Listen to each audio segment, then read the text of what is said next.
Be be Amna کے دل میں ارمان مچل رہے تھے کہ عبداللہ اپنے نور نظر کو دیکھ کر کتنے خوش ہوں گے، ان کا خوبصورت چہرہ میرے چمک کی پیشانی چوم کر گلنار ہو جائے گا، وہ پوچھیں گے نام کیا رکھا ہے میرے لاڈلے کا، میں شرما کر کہوں گی احمد اور محمد، وہ اور زیادہ خوش ہو جائیں گے، کیونکہ ان ناموں میں عجیب نغمگی اور قیامت کی مٹھاس ہے۔ پھر میں شکایت کروں گی کہ آپ نے سفر میں اتنے دن لگا دائے، قافلے تو مکہ سے شام جا جا کر کبھی کہ واپس لوٹ آئے۔ وہ کہیں گے محمد میں یثرب میں بیمار ہو گیا تھا، تمہارے عزیز و رشتہ دار بنو نجار کے یہاں ٹھہر گیا تھا، اچھا ہوتے ہی مکہ دوڑا چلا آیا، اور میں جواب دوں گی اس کی تو مجھے حسرت رہ گئی کہ میں بیماری میں تمہاری خدمت نہ کر سکی، میں تمہاری بیماری کی خبر پا کر بہت بے قرار ہو گئی تھی یا ابا محمد، دل کہتا تھا کہ میرے پر لگ جائیں اور میں کیسے ہی یثرب پہنچ جاؤں۔ بنو ہاشم کے گھرانے کی عورتیں تمہیں معلوم ہے کہ تنہا سفر نہیں کیا کرتیں، ورنہ میں تیز ناقے پر سوار ہو کر یثرب پہنچ کر دم لیتی۔ یثرب سے قافلہ آ گیا، عبداللہ مطلب قافلے والوں سے مل کر آ رہے ہیں، ایک لڑکی نے باہر سے آ کر کہا۔ کیا کہا قافلہ آ گیا اور وہ نہیں آئے؟ آمنہ کی زبان سے روک روک کر یہ لفظ نکلے، اتنے میں عبداللہ مطلب آئے، چہرہ گردآلود، بال پریشان، پیشانی پسینے میں ڈوبی ہوئی، امامہ کے پیچھ گردن میں پڑے ہوئے،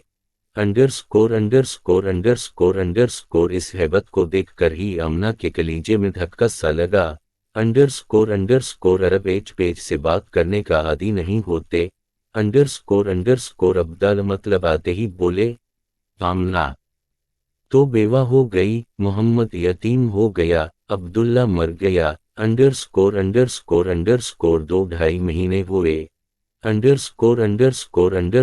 کاش مرنے والا اپنے حسین بچے کو ایک نگاہ دیکھ لیتا، مگر قسمت کے نوشتے کو بدلنا انسان کے بس کا کام نہیں۔ آمنہ کی آنکھوں میں آوا گئے، عبداللہ مطلب کہ وہاں رہنے تک انسوا روکے رہے، غیرت نے جذبات کو تھامے رکھا، خسر کے جاتے ہی آنکھوں سے انسوں کی جڑی لگ گئی، پاس پڑوس اور گھر باہر کی عورتیں بھی عبداللہ کو رونے کے لیے اکٹھی ہو گئیں، اس نئے غم کے ساتھ پرانی چوٹیں بھی آپ بھر آئی، خواتین قریش بیان کر کر کے رونے لگیں، عبداللہ تمہاری نکوکاری کے چرچے ہر کسی کی زبان پر ہیں، اور تمہارے حسن و جمال کا شہرہ مکہ کی گلی گلی میں ہے، عبداللہ، فیاض عبداللہ، شریف عفیف عبداللہ، بنی ہاشم تمہاری جوان عمری کے غم سے نڈھال ہوئے جا رہے ہیں، ہائے مکہ کا چاند یثرب کی خاک میں چھپ گیا، حج کے لیے جب باہر سے لوگ آئیں گے تو تمہاری طرح کون ان کی تواضع کرے گا، عبداللہ تمہارے بولے باپ کی سفید داڑھی آنسوؤں میں بہہ گئی ہے، امنسا کا سہاگ گزر گیا، اس کی بیوی دیکھی نہیں جاتی، واہ مصیبت، فرط غم سے اس کی حالت غیر ہوئی جا رہی ہے، اور تمہارا احمد محمد ہچکیاں، مسلسل ہچکیاں جیسے شدت جذبات نے گویائی کا گلا گھونٹ دیا، اور اس سے زیادہ کہنے کی تاب نہیں۔ آمنہ خاموش تھی، سکتے کا عالم، جیسے یہ سچ مچ بے جان ہو گئی، چہرہ ستا ہوا، لبوں پر آہوں کی دھیمی دھیمی آنچ، عشق بار آنکھیں، آجڑا ہوا سہاگ، بہت سے غم بیان نہیں ہو سکتے، دل کی بہت سی چوٹیں الفاظ نہیں بن سکتیں، بہت سے صدمے کہے نہیں جا سکتے، غم کی اصل نزاکت تو لفظوں میں آ کر اور مجروح ہو جاتی ہے، آمنہ کا غم بھی اسی انداز کا غم تھا، سوگوار سکوت، غمگین خاموشیوں سے واردات دل کی تھوڑی بہت ترجمانی ہو رہی تھی، ہائے وہ جوان بیوہ جس کا سہاگ ایک ہی شوہر کی موت نے کھسوٹ دیا ہو، حلیمہ کے یہاں آمنہ کے لال کو دودھ پلانے کی سعادت ابو لہب کی کنیز صوبیہ کو نصیب ہوئی، اس کے بعد عرب کے دستور کے مطابق مکہ کے نوزائیدہ بچوں کو لینے کے لیے باہر کی بستیوں سے دودھ پلانے والی عورتیں آئیں،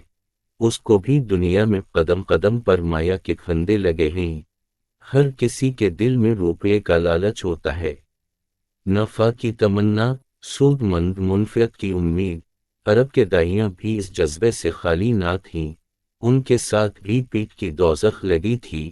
وہ مکہ اسی تمنا میں آئی تھیں کہ مالدار گھرانوں کے بچے لے کر انعام و اکرام سے اپنی اپنی گود بھر لیں گی۔ سب نے ایسے ہی بچوں کو چن لیا جن کے ماں باپ زندہ تھے، جو کھاتے پیتے گھرانوں کے تھے۔ یہ دنیا بہت زیادہ ظاہر پرست اور کم نظر واقع ہوئی ہے۔ یہاں کے لوگ چھلکے پر جان دیتے ہیں، مقصد تک پہنچنے اور اسے حاصل کرنے کی کوشش نہیں کرتے۔ پھولوں کی رنگت کے سب فدائی اور تماشائی ہیں، لیکن یہ کوئی نہیں سوچتا کہ رنگ بو کے اس پردے کو بھی ذرا الٹ کر دیکھیں کہ اس کے پیچھے بھی کچھ ہے کہ نہیں۔ انڈرسکور ہوس اور لالچ نے آنکھوں پر حجاب ڈال رکھے ہیں، مجاز کے دیوانے حقائق سے ناشنا رہتے ہیں۔ بس اوپری لذات لطف باطن سے بے خبر، صرف مشاہدہ ہے صورت مانی سے بیگانگی۔ عرب کی دودھ پلانے والی بدقسمت اور کم نظر عورتیں مالدار گھرانوں میں پھرتی رہیں، مگر عبداللہ مطلب کے گھر آتے ہوئے ہچکچائی۔ عبداللہ کے در یتیم پر کسی کی توجہ نہ ہوئی، اس خیال سے کہ بے باپ کا بچہ ہے، ہمیں کیا ہاتھ آئے گا۔ بیوہ ماں خود ہی مغموم اور پریشان ہے، ہمیں بیچاری کیا دے گی۔ مانا کہ عبداللہ مطلب قریش کے سردار ہیں اور کعبہ کی نگہبان بھی، سب ان کی عزت کرتے ہیں، لیکن سیر چشم فیاضی کی بدولت ان کے پاس بچتا ہی کیا ہے۔ 100 کے آمدنی اور 200 کا خرچ، جب دیکھو گھر میں مسافروں کی مہمانداری ہو رہی ہے، اور حج کے موقع پر تو عبداللہ مطلب بالکل خلاش ہو جاتے ہیں۔ سال بھر کی کمائی حجاج کی تواضع کی نظر ہو جاتی ہے۔ دائیاں قریش کے بچوں کو مکہ سے لے کر اس سرواؤ سامان کے ساتھ روانہ ہوئیں۔ عبدالعزیز نے 20 دینار اور 200 درہم مجھے دائے ہیں، ایک دایا نے فخری لہجے میں کہا، اور مجھے اس بچے کے ماموں نے الگ انعام دیا۔ چچا نے جدا نوازش کی، اور باپ نے تو مجھ پریشان حال کو نہال کر دیا۔ درہم واؤ دینار سے تھیلی بھر کر لے جا رہی ہوں۔ دوسری نے جواب دیا، یہ دیکھے یمنی چادریں، چاندی کا ہار اور قیمتی بازو بند۔ اور ابو رفادہ نے اپنے مبود پر ہاتھ رکھ کر کہا کہ جب تو میرے بچے کو صحیح سلامتی کے ساتھ واپس لے کر آئے گی، اس وقت اپنے دل کے ارمان نکالوں گا۔ یہ تو میری نوازشوں کی پہلی برکھا ہے۔ تیسری عورت نے کہا، اس لاڈلے بچے کی طرف اشارہ کرتے ہوئے کہ دادا نے ایک اونٹ سامان سے لدو دیا، کھجور، گلہ، ستو، برتن، پہننے کے جوڑے، اور چلتے وقت بڑے میاں نے کہا، حج کے موقع پر اپنے کسی رشتہ دار کو مکہ بھیج دینا، 1-2 اونٹ اور 10 بکریاں تیرے لیے اس کے ساتھ کر دوں گا۔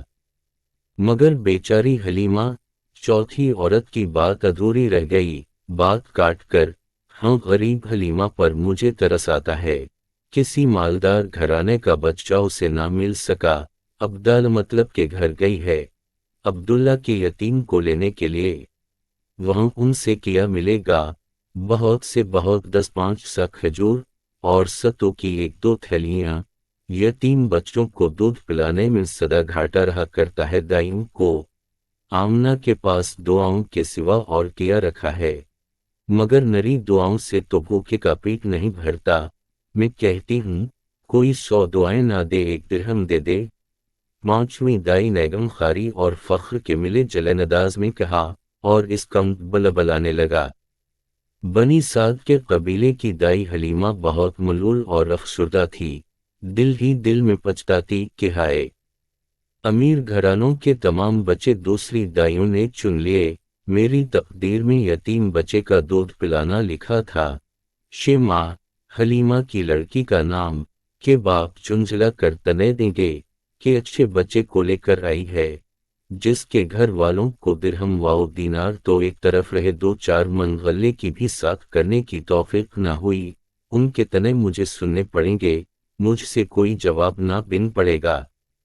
حلیمہ ملول واؤ افسردہ انداز میں عبداللہ مطلب کے گھر پہنچی۔ محمد سو رہے تھے، چہرہ مبارک سے ہلکا ہلکا نور چھن رہا تھا،